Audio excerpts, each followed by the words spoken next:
Audio Jungle.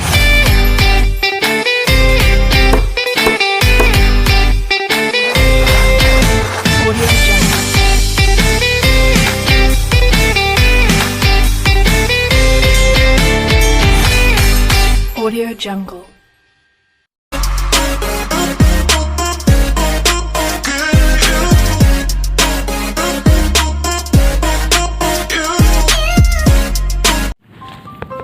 Assalamualaikum warahmatullahi wabarakatuh.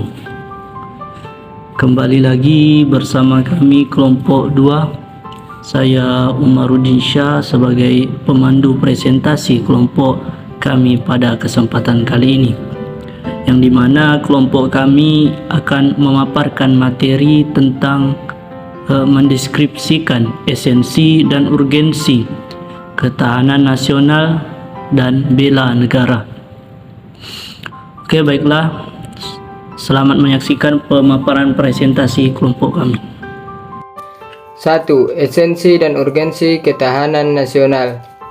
Perihal unsur-unsur kekuatan nasional ini telah mendapatkan banyak kajian dari para ahli.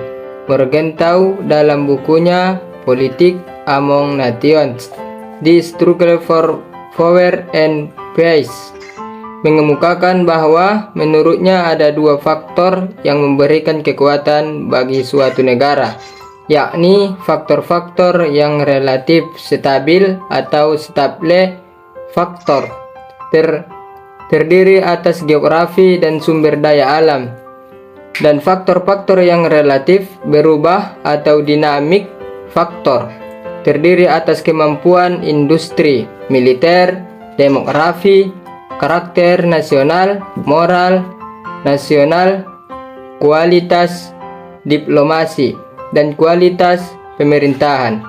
Unsur-unsur ketahanan nasional model Indonesia terdiri atas 8 unsur yang dinamakan Gatra atau 8 gatra, yang terdiri dari Trigatra, yakni 3 gatra, alamiah dan Pancagatra, ilma gatra, sosial. Unsur atau gatra dalam ketahanan nasional Indonesia tersebut. Oke, baiklah, di sini saya akan melanjutkan selanjutnya, yakni terkait dengan aspek kehidupan alamiah atau Trigatra dan juga aspek kehidupan sosial. Yang pertama itu tadi ada 3 aspek kehidupan alamiah atau disebut dengan Trigatra, yaitu apa saja? Yang pertama ada gatra letak dan kedudukan geografi. Yang kedua, gatra keadaan dan kekayaan alam. Yang ketiga, gatra keadaan dan kemampuan penduduk. Selanjutnya kita masuki ke aspek kehidupan sosial. 5 aspek kehidupan sosial atau disebut dengan Pancagatra. Apa saja?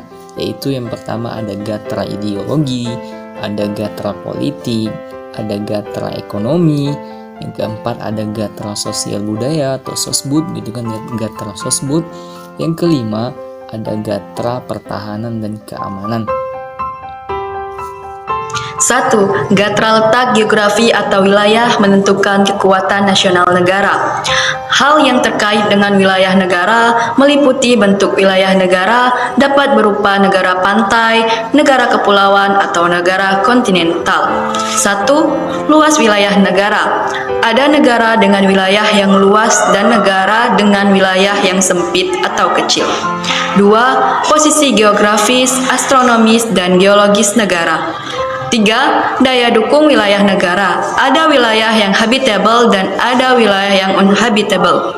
2. Gatra penduduk sangat besar pengaruhnya terhadap upaya membina dan mengembangkan ketahanan nasional.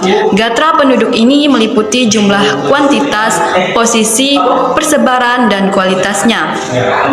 Selanjutnya ada 3, yaitu gatra ideologi, menunjukkan pada perangkat nilai-nilai bersama yang diyakini baik untuk mempersatukan bangsa. Bangsa Indonesia yang bersatu sangat penting untuk mendukung kelangsungan hidupnya. Yang keempat ada gatra politik, berkaitan dengan kemampuan mengelola nilai dan sumber daya bersama agar tidak menimbulkan perpecahan terhadap perpecahan tetap stabil dan konstruktif untuk pembangunan. 5. Gatra ekonomi.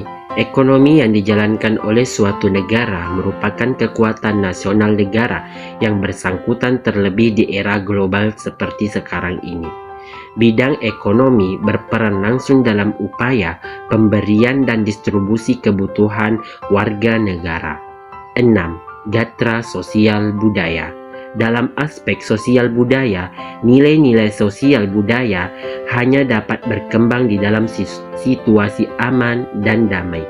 Tingginya nilai sosial budaya biasanya mencerminkan tingkat kesejahteraan bangsa, baik fisik maupun jiwa. 7. Gatra pertahanan keamanan negara. Unsur pertahanan keamanan negara merupakan salah satu fungsi pemerintahan negara. Negara dapat melibatkan rakyatnya dalam upaya pertahanan negara sebagai bentuk dari hak dan kewajiban warga negara dalam membela negara. Mengukur kondisi ketahanan secara holistik tentu saja tidak mudah, karena perlu membaca, menganalisis, dan mengukur setiap gatra yang ada. Unsur dalam gatra pun memiliki banyak aspek dan dinamis.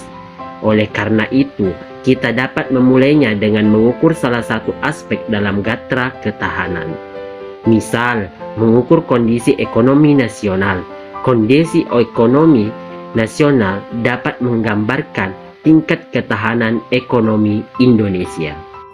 Yang kedua ada esensi dan urgensi bela negara.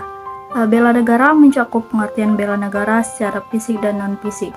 Bela negara secara fisik adalah memanggul senjata dalam menghadapi musuh atau secara militer. Bela negara secara fisik pengertiannya lebih sempit daripada bela negara secara non-fisik. Yang A ada bela negara secara fisik. Menurut Undang-Undang Nomor 3 Tahun 2002 tentang pertahanan negara, keikutsertaan warga negara dalam bela negara secara fisik dapat dilakukan dengan menjadi anggota Tentara Nasional Indonesia dan pelatihan dasar kemiliteran. Sekarang ini pelatihan dasar kemiliteran diselenggarakan melalui program rakyat terlatih atau RATI. Meskipun konsep rakyat terlatih atau RATI adalah amanah dari Undang-Undang Nomor 20 Tahun 1982, rakyat terlatih atau RATI terdiri dari berbagai unsur seperti rasimen mahasiswa atau menwa, perlawanan rakyat atau wanira, dan pertahanan sipil atau hansip, mitra babinsa, dan organisasi lainnya. Rakyat terlatih mempunyai 4 fungsi, yaitu ketertiban umum, perlindungan masyarakat, keamanan rakyat, dan perlawanan rakyat. Bela negara secara non-fisik. Menurut Undang-Undang Nomor 3 Tahun 2002 tentang Pertahanan Negara, keikutsertaan warga negara dalam bela negara secara non-fisik dapat diselenggarakan melalui pendidikan kewarganegaraan dan pengabdian sesuai dengan profesi. Pendidikan kewarganegaraan diberikan dengan maksud menanamkan semangat kebangsaan dan cinta tanah air. Pendidikan kewarganegaraan dapat dilaksanakan melalui jalur formal seperti sekolah dan perguruan tinggi, dan jalur non-formal seperti di sosial masyarakat. Misalnya dengan cara 1. Mengikuti pendidikan kewarganegaraan baik melalui jalur formal dan non-formal. Yang kedua itu melaksanakan kehidupan berdemokrasi dengan menghargai perbedaan pendapat dan tidak memaksa kehendak dalam memecahkan masalah bersama. Dan yang ketiga yaitu pengabdian yang tulus kepada lingkungan sekitar dengan menanam, memelihara, dan melestarikan. Dan yang keempat yaitu berkarya nyata untuk kemanusiaan dengan memajukan bangsa dan negara. Dan yang kelima yaitu berperan aktif dalam ikut menanggulangi ancaman, terutama ancaman militer, misalnya seperti sukarelawan bencana banjir. Dan yang keenam yaitu mengikuti kegiatan mental spiritual di kalangan masyarakat agar dapat menangkal pengaruh-pengaruh budaya asing yang tidak sesuai dengan norma-norma kehidupan bangsa Indonesia. Yaitu yang ketujuh, dengan membayar pajak dan retribusi yang berfungsi untuk sebagai sumber pembiayaan negara yang dimana untuk melaksanakan pembangunan. Oke, baiklah, dari pemaparan materi tadi dapat disimpulkan bahwa esensi dari ketahanan sosial pada hakikatnya adalah kemampuan yang dimiliki bangsa negara dalam menghadapi segala bentuk ancaman yang dewasa. Hal ini spektrumnya semakin luas dan kompleks, yang dimana terdapat hubungan antara ketahanan nasional dengan pembelaan negara atau bela negara, keikutsertaan warga negara dalam upaya menghadapi atau menanggulangi ancaman dilakukan dalam wujud upaya bela negara. Baiklah, itu tadi pemaparan presentasi kelompok kami terkait tentang mendeskripsikan esensi dan urgensi ketahanan nasional dan bela negara. Kami dari kelompok 2 mengucapkan terima kasih. Saya akhiri, wassalamualaikum warahmatullahi wabarakatuh.